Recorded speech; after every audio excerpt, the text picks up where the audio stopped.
I'm here with George Brown, and the reason that I called George up was that I was putting together some posts for Jazz SLC for Black History Month, and I was trying to think of black musicians who are no longer with us, and I realized I could only think of two: Courtney Isaiah Smith and Joe McQueen.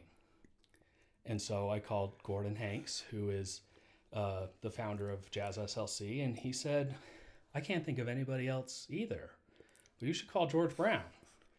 And so in between the time that I talked to him and I called you, I thought, well, not only should I ask George Brown about black musicians who are no longer with us, maybe I should just have a conversation with him about his life. And maybe he could tell me some interesting things that you've done or experienced living in Utah.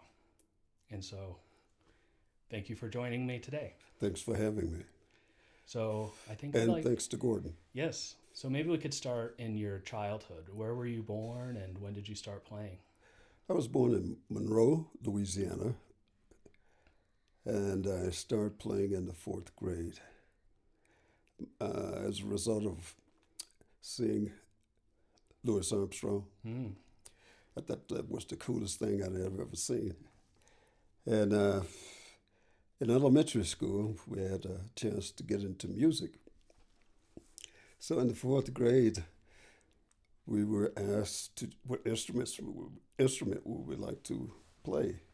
And I chose the trumpet because of my then hero. Yeah. As a result of letting my mother and my grandfather know my interests, my grandfather went out and bought me a trumpet because they didn't have them at school for us. So that was fourth grade. I guess that's somewhere around 1957. And here I am today. Nice. The trumpet has taken me from one side of this country to the other. And I've met a lot of people as a result of it. Speaking of my childhood, the school in where I started playing is still called Booker T Elementary School in Monroe, Louisiana. And from there, from elementary school, I started playing high school band at Carroll High School under the direction of Mr. D.I. Andrews, another one of my heroes. And played in the Carroll High School concert, marching, pep band. Every band they had, I was in it, which still I'm growing and becoming more infatuated with music. From there, in my childhood, or in my adolescence, after graduating high school, I got a music scholarship to Grambling State University under the direction of Mr. Conrad Hutchison and assistant Mr. Wiley. And I was in the marching band, concert band, again, all the bands they had there. And one thing that is very notable, history making for me, as well as Grambling's band, we were elected to perform in the very first Super Bowl game that just happened Sunday. Yeah. The University of Arizona Symphonic Marching Band is then joined by the Grambling College Marching Band from Grambling, Louisiana. Together, the bands formed a map of the United States. When this map was plated, flags representing each of the teams of both the National and the American Football League were marched into position. The teams were introduced individually to the bands, and the flags located in their respective cities on the map. And Grambling did the second Super Bowl game as well. And during both high school and college stays, I started playing with combos in the neighborhood. And another one of my heroes is Maurice Johnson.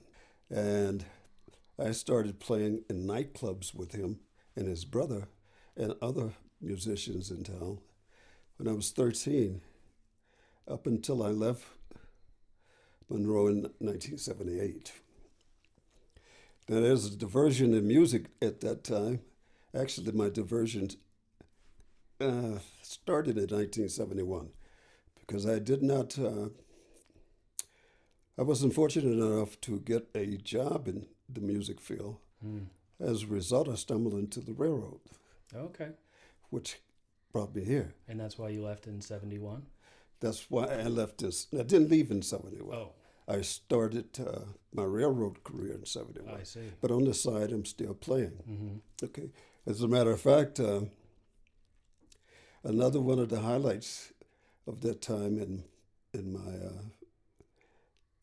maturing was an opportunity. Well, not an opportunity. I actually played for a show for the Temptations Oh, that really? had come to town, and they brought the rhythm section, but they wanted to put together a band. Mm-hmm. And I got a call to come play the lead chair trumpet part for the concert tonight. And I was on cloud nine, you know. Yeah. I thought I had done something. But anyway, it turned out to have a great review. But that was one of my high points in high school, and along with playing with Maurice and different bands down there. And the second high point, again, in my schooling was with Grambling and all the different things we did. We played for a lot of football, college professional games, Mm-hmm. not just the very first Super Bowl. We played for the Saints. We played all over, the Cowboys, and I have to give umbrage to Maurice, in elementary school, Mr. Dawson, Miss Dawson, and Miss Dunnings. Let me back up there. The first teacher in elementary school that I would like to acknowledge is Mr. Dunnings, and then Miss Dawson, and on to finishing elementary school, as I mentioned before. My high school teacher was Mr. D.I. Andrews. Oh, what an impact. How was he impactful on you? Well, it's in the band, and his approach to music was not just straight concert music. We played everything. So the exposure I got from him and his appreciation for music helped me greatly expand my horizons. And he's no longer with us. But over the years, I've gone back to Monroe several times. And after he retired, he retired to Shreveport, Louisiana. And I used to visit him while he was in his latter stages of life. And it was always a good meeting between the two of us. And he has written a lot of music. And as a matter of fact, this is for Black History Month. He wrote a concert piece that was performed by this Shreveport Symphony Orchestra in tribute to Dr. King.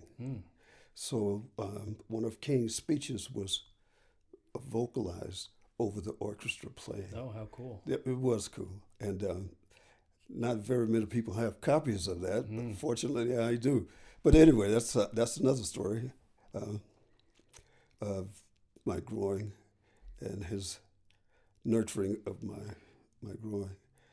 And again, from Grambling, and we're everywhere, from New York to California, performing, and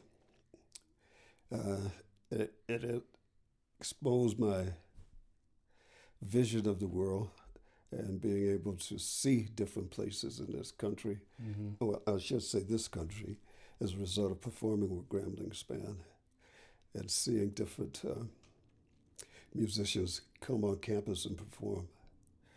After leaving college, well, there's another spot here. I spent 3.5 years at Grambling, and I left Grambling after that, after 3.5 years, and went to Northeast Louisiana University, which is in my hometown of Monroe, Louisiana, and I got a scholarship there as well. And that's where I graduated with a BME. And as far as the educational part of the BME, I never really used other than with my combos and passing along what I've learned to how we put together a tune. Right. So I graduated from Northeast Louisiana University in 1971, again with the BME. And after that, I made the detour in 71 again, from music to the rail industry. Started with Missouri Pacific Railroad, which was a railroad that ran from, well, my portion of it, my seniority was from North Little Rock to Lake Charles, Louisiana. So I would, once I was promoted, would operate freight trains between those two points. And as a result of, I guess, my absorbing the railroad and the way I handled trains and being observed by my managers, I was offered an opportunity to get into management. And that was in 1978. So from 71, 78, I was in Louisiana. In 78, I went to Chicago as a road foreman of engine, one of the first Africans to have a position like that with the rail industry, especially with Missouri Pacific Railroad. And I was in charge of train crews, specifically the engineers from my territory was from Chicago. Oh, what a big rail town. A little side note on that, I'd come from a railroad that I had only 15 tracks in Monroe. Now I'm thrust into Chicago where there are tracks everywhere, different railroads, different railroads all over the place, of which I had to learn their rules and regulations to impose, to transfer to our crews so they could operate on their railroads. So as a result of that, I wasn't playing as much as I wanted to, but I managed to stay with my instrument and playing with Governor State. They had a community jazz band, and I would go over whenever I was in town and participate. And again, unbeknown to me, the FRA had set in. I used to have to teach what are called rules classes to the employees, and the FRA, I didn't know this, happened to be in one of the classes. I just thought it was some other official, and they made comment to my superiors there that the class that I gave was one of the best they had ever seen. As a result, I continued in Chicago with my tour duty there from 78 to 85. And in 1982, the Union Pacific Railroad bought the Missouri Pacific Railroad. Okay, so the word got out about my abilities with handling the crews and handling the rules and regulations of different railroads. So they offered me a position out here as one of the instructors for the entire training staff of the Union Pacific Railroad. Wow. Another position that I was the first in. So as a result of being here, this was the first job I've had on the railroad since 1971 that had a regimented work schedule. 5 days a week. At that time, it was 8 to 4. Yeah. Oh, I've died and gone to heaven. Yeah. So I was able to spend more time with music, and I knew I wouldn't be being called to go out to do something. So I was immediately able to take advantage of this new work schedule. And as a result of being here, I searched out the music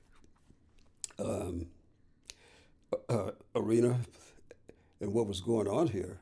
And I found out that they were having at Alan Waite's studio every other week, Mm-hmm. they would have a community big band that would come in.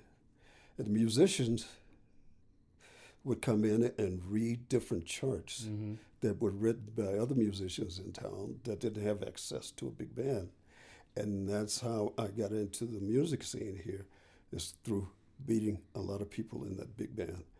And from there, I started performing with Steve Williams of Yes. Steve Williams, Daddy-O. Yeah, he had a band called the Daddy-Os. Oh, did he? Yeah, yeah. That was the first jazz band, small jazz band What I was played he with. playing?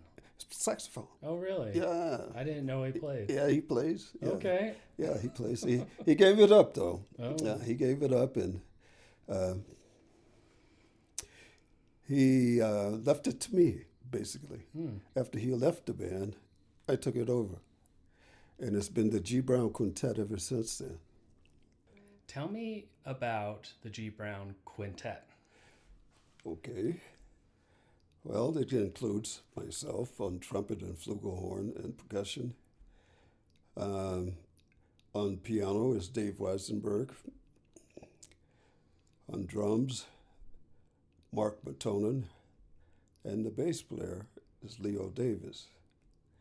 And this brings me to one of my dearest friends who plays with me, and his name is Dr. Clifton Sanders.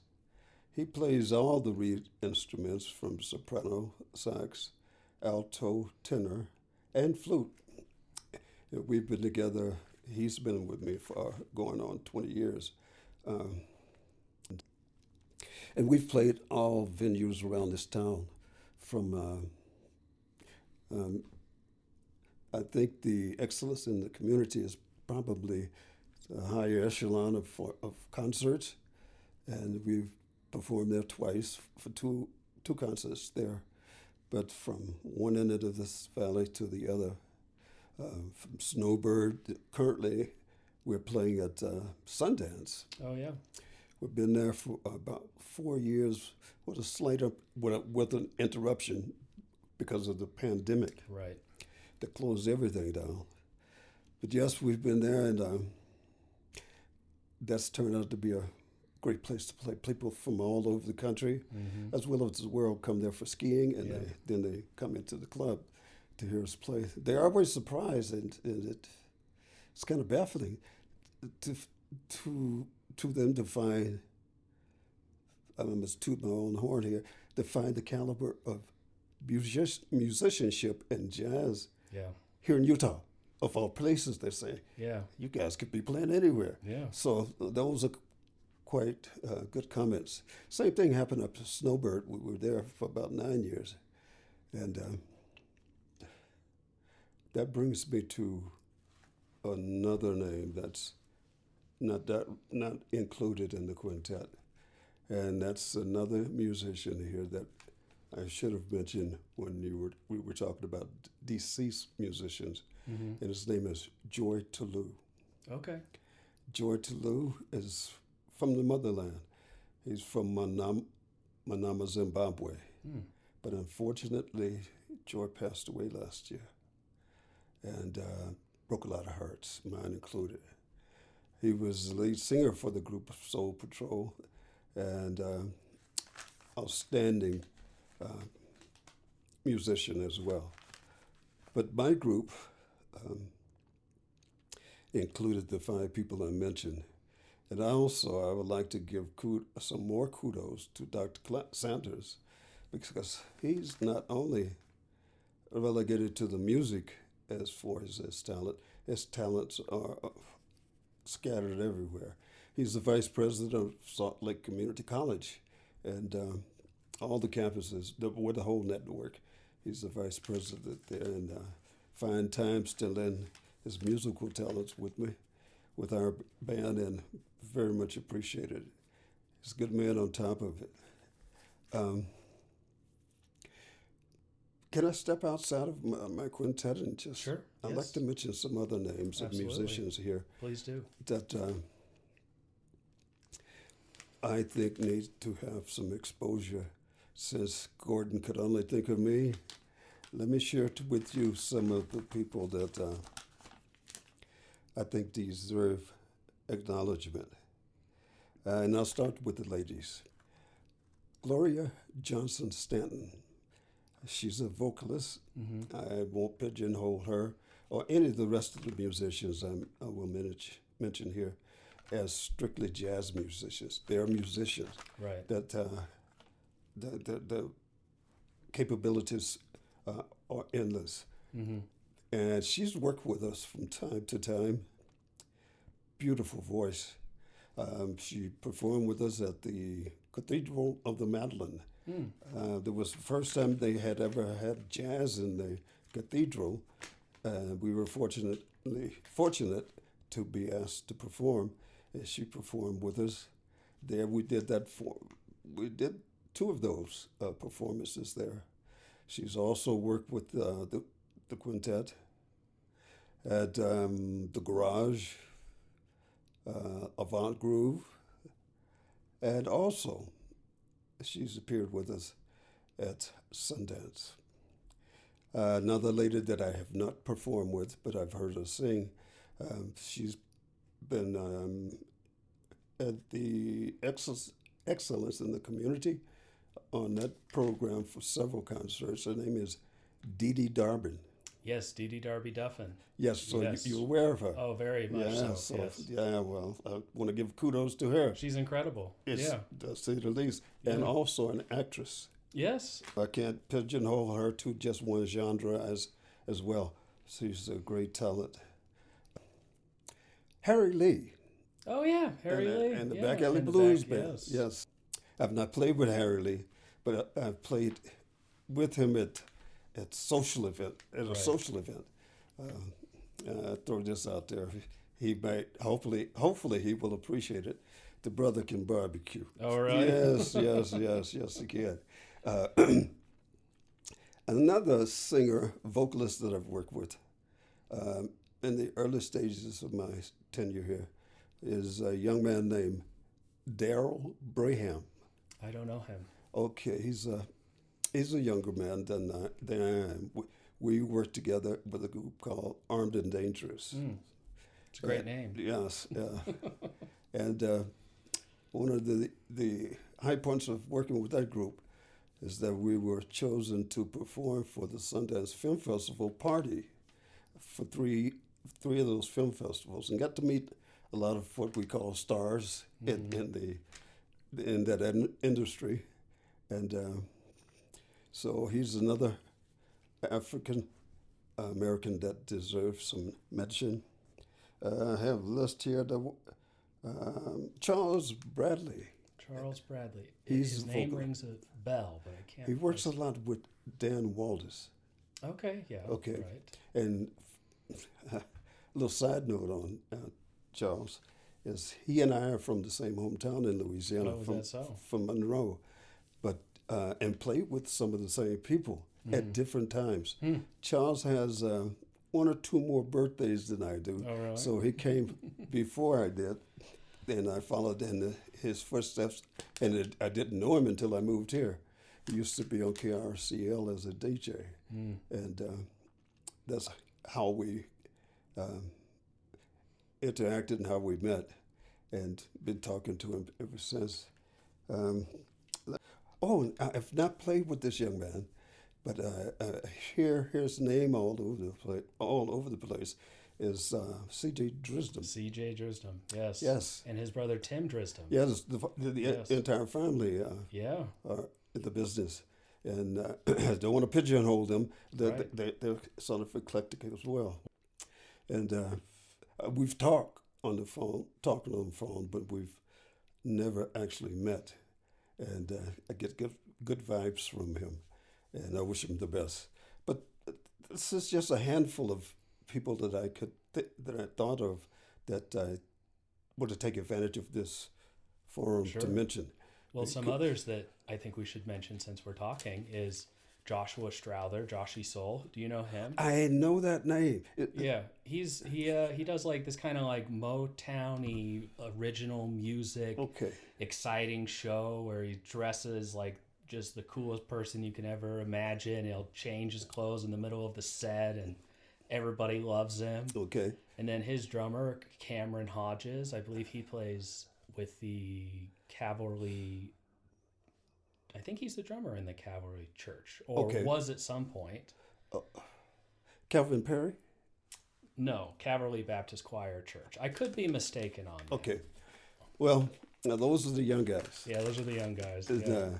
But there's also Rashawn Pickett, who is a guitar player. well, Yeah, and I'm blanking on names. See, the thing is we live in Utah, and there's so many white people here. You know, I really want to. really? I know. I had noticed that. I know.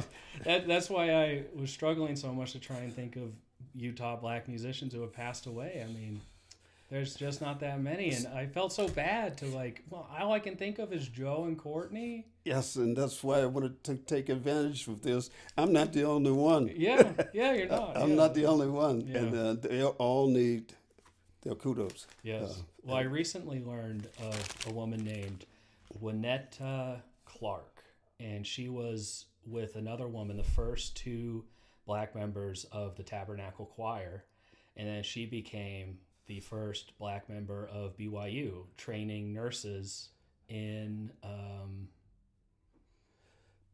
working better with communities of color, I believe. Okay. That says and kind of gives some backbone to how I feel about this month of acknowledging our as a group our contributions to this country. Right. It cannot be done in 1 month, I know. Yeah. and that's why I'm so glad to mention these other people. Yeah. Their talents work 365 days of the year, and they Absolutely. need to. We need to be acknowledged for that, and not pigeonholed to just 1 month. But that's another story. And thank you for acknowledging what you're doing here today to bring some light on our contributions to Utah and to the country. I'd like to go back and mention a little bit about George Selou. He's the one that I did mention when we were talking about deceased musicians. Mm-hmm. Joy, after our group broke up,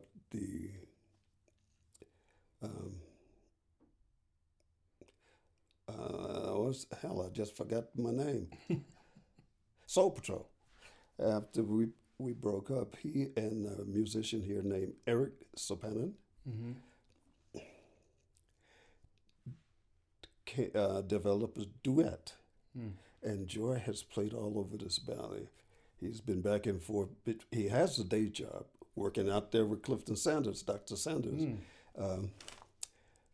But when he was living, he would balance his performances here in the valley and jet to Vegas Oh, really? to perform there and jet back Mm.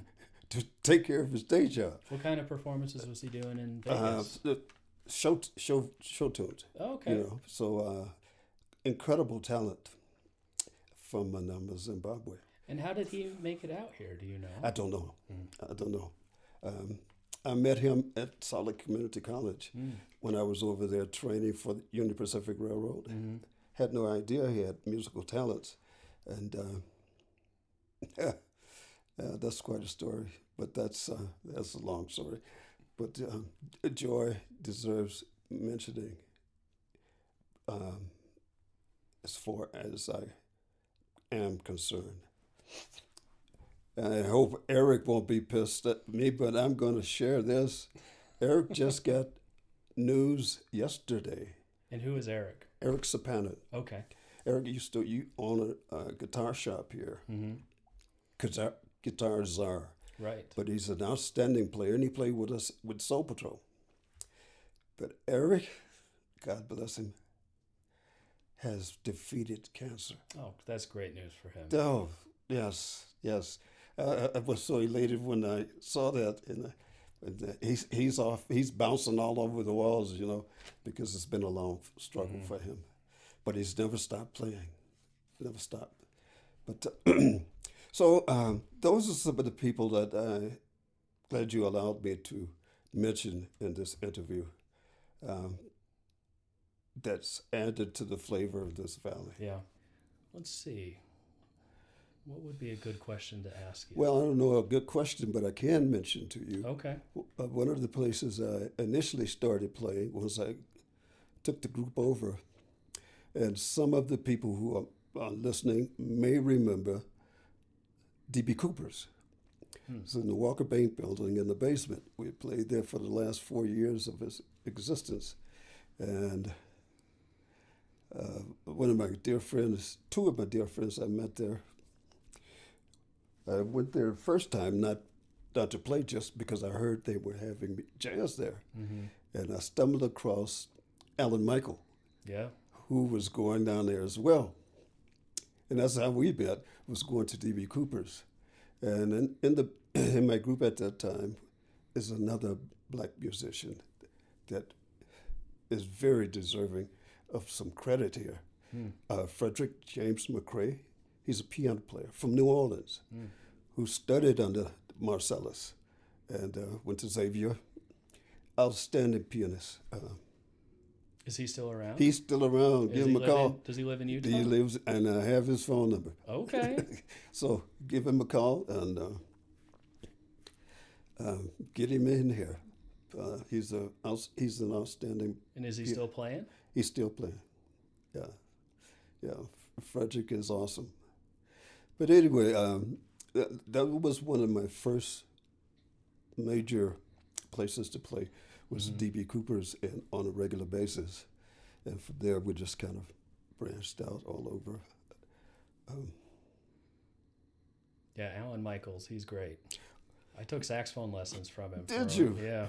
So did Frederick's son. Oh yeah. Yeah, Frederick's son took from. You can't beat Alan. Yeah. You know?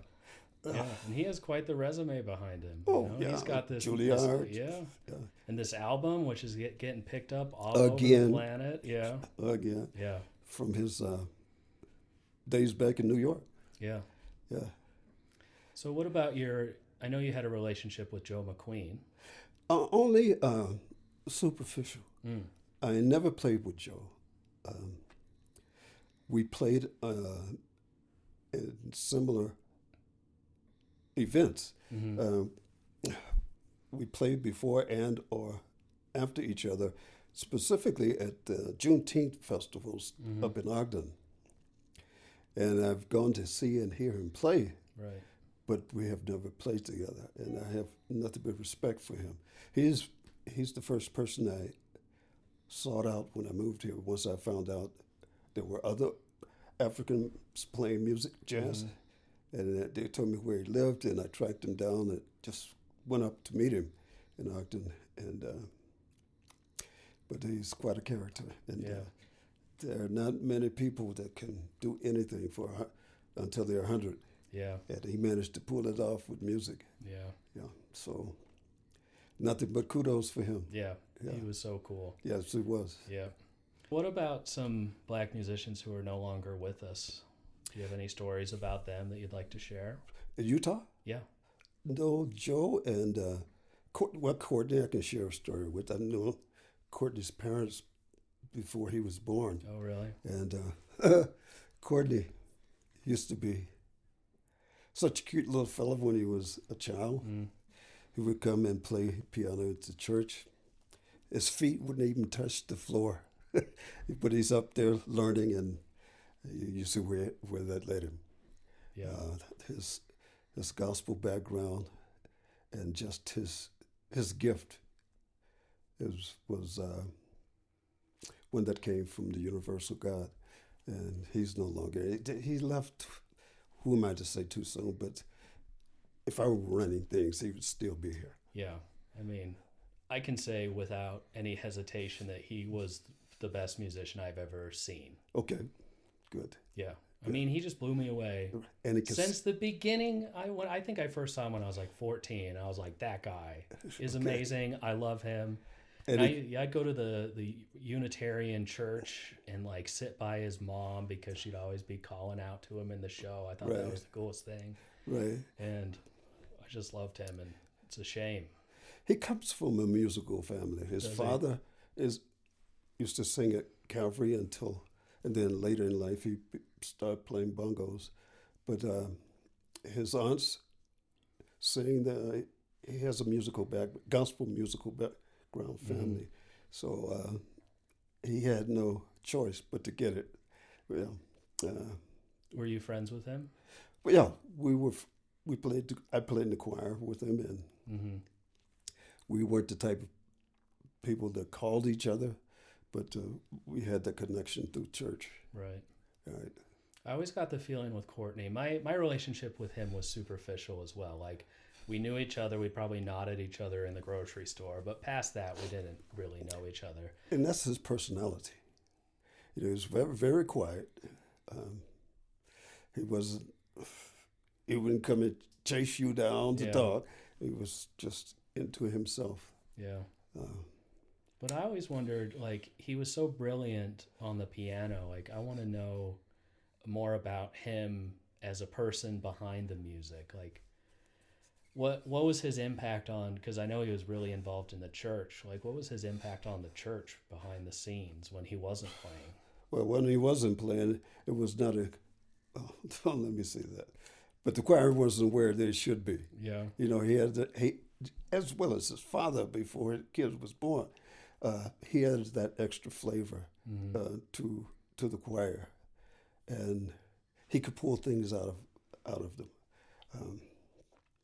and he did so. So he was very well appreciated by the church, the choir, and on top of that, he could sing. Not only play the piano, Right. yeah. So his family shared that with him Yeah. because they're singers, and you missed a treat when you missed his father's singing. I've only heard on an album his aunts sing, but Courtney had a great impact. Yes. There's a bass player in Calvary Choir that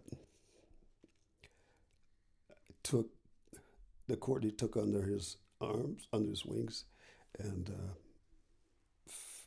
when he first came into church, I'm not going to mention his name, but when he first came into church, he bought him a bass and amps. And at the time, he was not proficient on it. But by the time Courtney finished with him, oh, he was outstanding. He still is. He's still playing.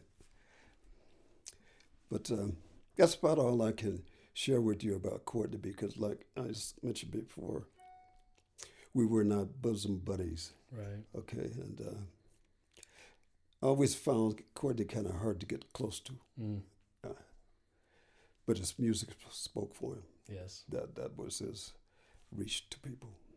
And you can tell the undying love from his close friends, like David Halliday and Yeah. Kaya, Oh, Corrine, yes, and Denson. yeah. You can tell that like their lives were just ripped apart Exactly. when he passed away. Not only their lives, but the people, the choirs, the choir Oh, yeah. directors, everybody that he touched, Yeah.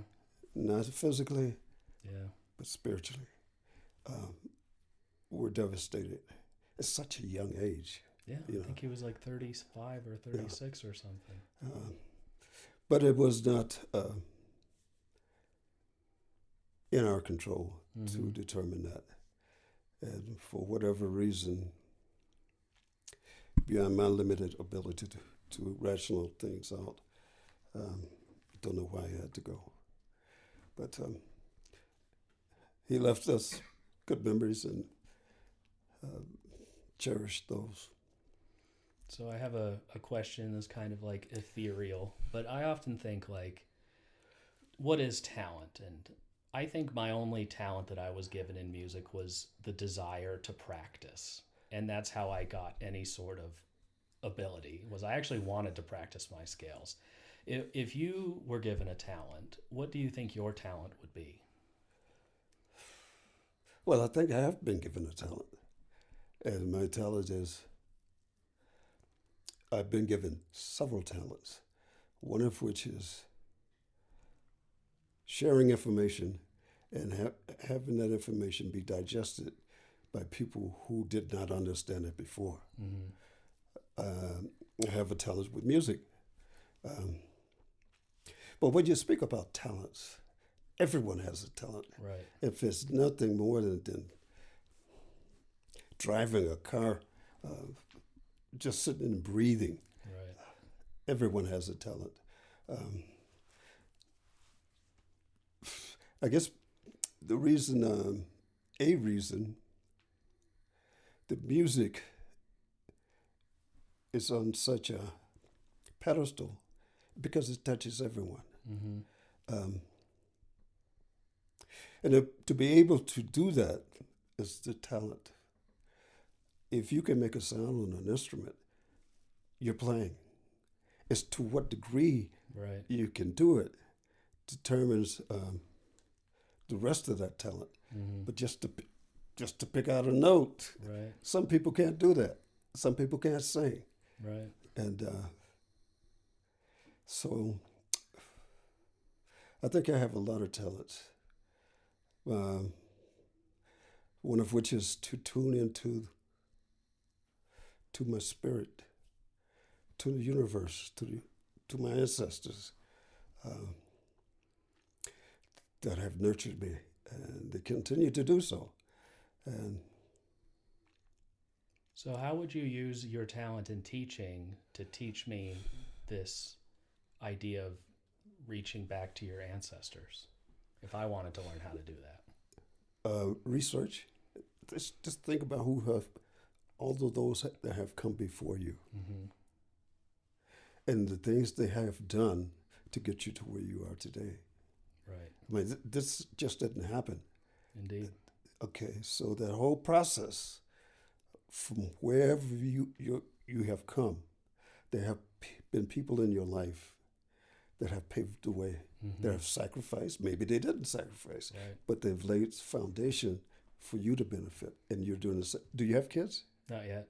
Well, you will, maybe. If you Hopefully. do, I'm sure you will share some things with them. That's like the jazz legacy, though, because the early musicians, they would listen to records until they wore a hole in them. Learning from yes, I never grew up with records. Fortunately, I had CDs. Okay. I just had to hit a button back and forth. Oh my goodness. Okay, I started with 78s, listening to music, and yeah, I've worn a few LPs out. Yeah. But the legacy in music, Louis Armstrong. There are people, trumpet players today, and singers, that are still trying to do what he did. And I don't care how great you are on that instrument of singing. Listen to Billie Holiday and listen to Louis Armstrong. Yeah. That same phrasing. That's the legacy, and it's passed on and on. Do you think struggle makes you a better musician? Because Billie Holiday lived a very difficult life. I don't know so much about Louis Armstrong's upbringing. I don't know if it makes you a better musician, but I do think it adds flavor to your talent. Okay, and the flavor is that part of you that's being transferred as a result of what you've been through or not been through. So those struggles definitely come out in your music. That's the thing that touches people. And it does not have to always be a struggle for that to happen. But those who have struggled, have had difficult lives, that's all part of it in everybody's life. Those things that you define as struggles by the universe are put there to produce an outcome. You may not like it at the time it's happening, but you may be able to see, if you're wise enough, to see the results of it. And you may call it something that was painful in your life. Well, how do you But be wise? Because sometimes those things come and it's really painful and it sucks. And you're trying to look around. it happens when it's supposed to. Case in point, when I was young, my father left 8 kids, and my mother, I'm the oldest.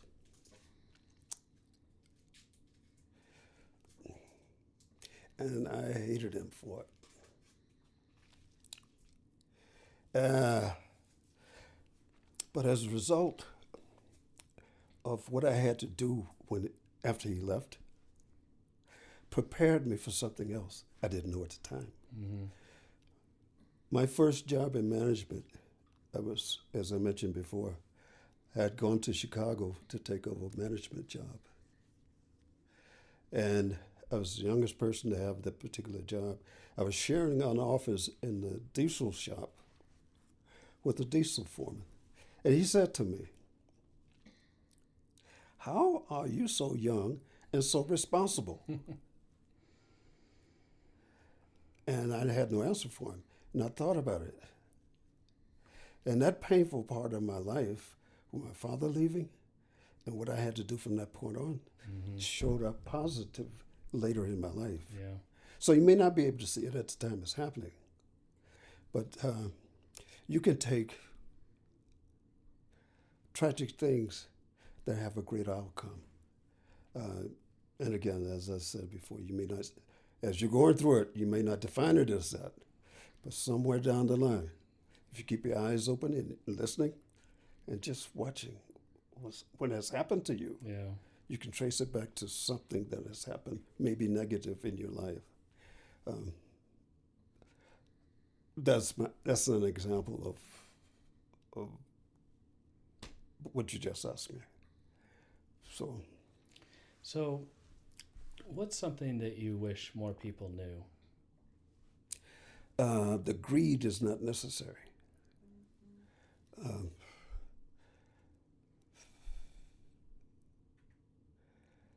That we have more in common than we have differences. And if we can get away from greed and the ideas of being better than others, every person on this earth, regardless of what you do or what you don't do, is going to get the same reward. And that's a ticket out of here.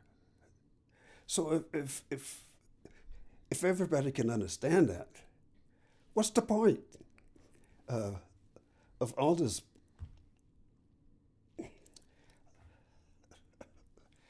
Mind your own business. Treat people the way you want to be treated. Right. And everything you need is right here. It's already been provided. If you get rid of the greed concept, I think we'd be better off. Mm-hmm. Everybody wants more, and the only way to get more is to step on someone else. Yeah. Anyway, that's my answer to that. That's here. What advice do you have for young musicians or the world? Practice. Don't give up. Listen to other people that play the instrument that you want to play. And practice. Practicing an instrument can be transferred to anything, any vocation, because it builds discipline. It builds repetition until something positive comes from it. Practice. Listen and practice. And play. Have fun. Have fun with it. There are going to be times when you just want to throw that instrument up against the wall. Remember that instrument, you're trying to break it into what you want it to be. And it's a piece of iron or a piece of wood. Right. You got to make it conform to you. And it takes time for you to become one. So practice. listen, and don't give up. That's a wonderful way to end it. Thank Thank you you very much for being with me, George. Thank you It was for having me. wonderful. Thank you.